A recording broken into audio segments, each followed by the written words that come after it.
Baylor is 4-0. I thought they would not have just enough to be able to do it. I was wrong.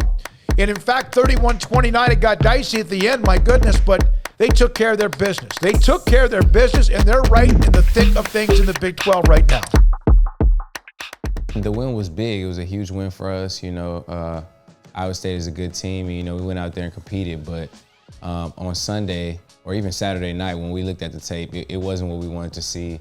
There was a lot of mistakes that we put on tape and a lot of things that we need to be corrected. So it wasn't fun looking at that, but we just trying to get better and trying to roll with the punches. Overall for the team, I feel like we came out and we did what we needed to do. We had great energy, and overall I feel like it was a good game overall. We went out and fought hard and we got the win. There were some, like I said, ugly things on tape that we didn't want to see, but in essence, we went out and got the win. Treston Ebner, he's electric. He can do whatever you want him to do, whenever you want him to do it. He could play receiver, running back, quarterback. He can play whatever you want him to play. He can play defense, kickoff returner. He's just that electric.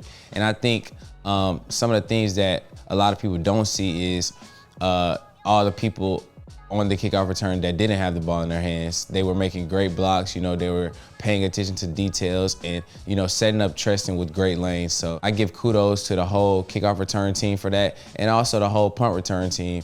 We did a great job on Saturday in all 4 phases of special teams, and his coach Polish does a great job at bringing the energy with the special teams, and I think it showed on Saturday against Iowa State. Isaac Power, he has a cannon. Like he's gonna go out there and he's gonna do what he has to do to help the defense out, help the team out. So I'm excited to see him, step into those shoes and make those big plays. I'm very excited also to see his growth from when he first came in as a freshman into where he is now in his career. So when Terrell went down, it really scared me because it flashed before my eyes like, no, this can't be another injury for him. I know all that he's went through and all the work that he's put in to, come back from his shoulder injury. I just didn't want to see him on the ground. When he came back in, that weight was lifted off my shoulder. I was happy for him. I was like, okay, we're back in it. Let's keep going. Let's keep fighting together. And then I noticed after halftime, he's on crutches. So during halftime, I was a bit worried, about what could happen to him, what injury he had. But, I knew that we still had a game to finish. So I told him I loved him. I told him I was going to go out there and fight for him, and ended up getting the win. In terms of me cramping, I think my preparation could have been a lot better with hydration and just understanding that it was going to be a high game and a long game. So when I had the cramping, I noticed that I wouldn't be able to play for those last plays. It was a bit hard for me because I felt like I had let my team down. I felt like I couldn't do anything for my team at the moment. But when I seen JT make the pick, I was happy. As all of you may have seen, I ended up getting a penalty for running onto the field. I was just happy that, he made the play, and I was excited that our team, was on the way to a win. I have to control my emotions a lot more during that time when there's still time on the clock though.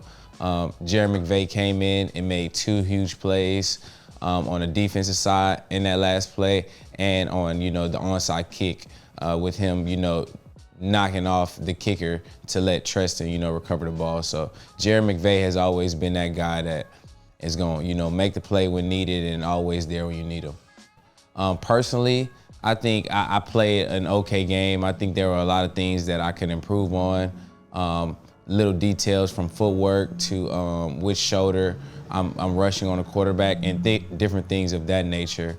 And from the defensive standpoint, I think just focusing in on our alignment, assignment, and technique a lot more will help us, go out and try to play that perfect game that we're always striving for.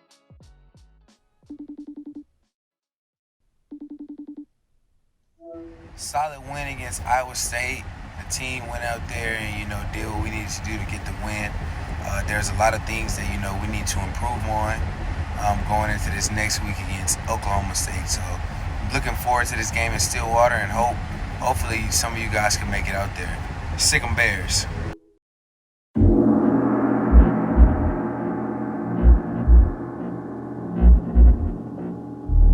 I remember remember a good amount of the game last year against Oklahoma State. You know, they put it on us very early and they, you know, dominated the game for the most part. So I still have a bad taste in my mouth about that game.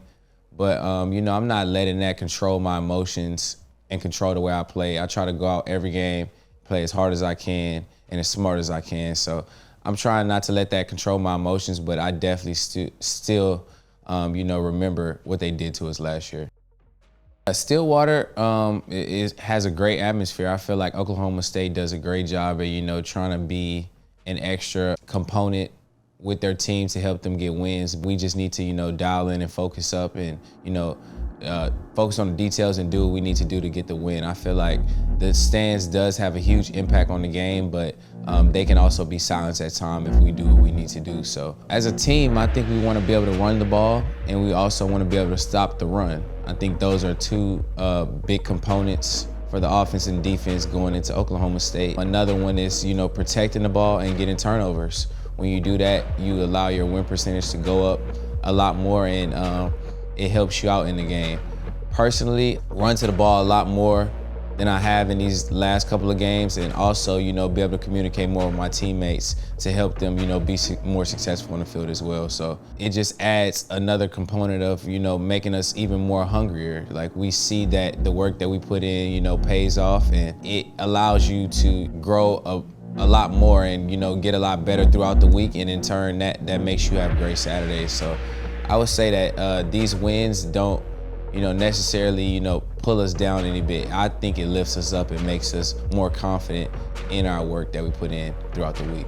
The level of intensity has been great. I feel like the offense is doing a great job at, you know, bringing the energy. Defense is doing a great job at bringing the energy. And during the special teams periods, everybody is bringing the energy. I feel like we're all talking. We're all, you know, trying to make things a little chippy in practice, and that makes you go a lot harder. The competition is great. I love going against those guys, and they make me better on a day in and day out basis.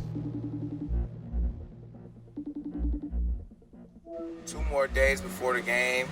Have 1 more practice left in the week. Looking to focus on some special situations that they do, like goal line, 2-minute and hurry up offense. Just trying to focus on those last things before, you know, we head to Stillwater and get the win. Sick 'em Bears.